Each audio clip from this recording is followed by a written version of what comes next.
قربانی کا جانور لے کر لوگ آتے ہیں، بعد کا جانور مر جاتا ہے، قربانی سے پہلے ہی جانور مر گیا، کرنٹ لگ گیا یا کچھ اور مسئلہ ہو گیا، بیمار ہو جاتے ہیں، جانور مر جاتے ہیں۔ تو اب لوگ کہتے ہیں کیا دوبارہ لائیں، اسی طرح کا لائیں، کیا کریں؟ دیکھیں، جو شخص قربانی کا جانور لایا اور قربانی کا جانور پہلے ہی مر گیا یا ذبح ہو گیا، اب حالت ایسی ہوگی کہ ذبح کر دیا،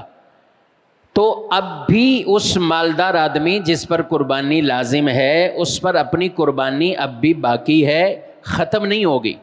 قربانی اس پر ہے، وہ قربانی کرے گا۔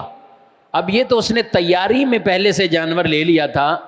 بقیہ قربانی کے جب دن آتے ہیں تو قربانی تو اسی دن ہی ہے، تو پہلے سے قربانی نہیں ہو پائی،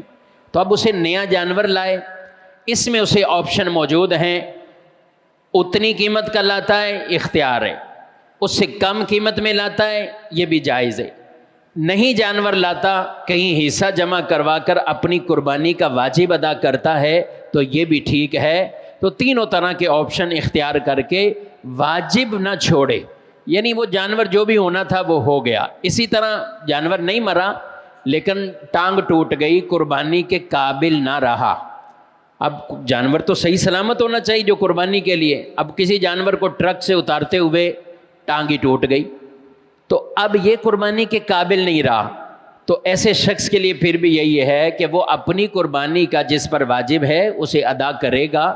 وہ چاہے حصہ ملا کر کرے، چاہے وہ نیا جانور لا کر کرتا ہے، یہ ساری صورتیں میں ان کو اختیار ہے۔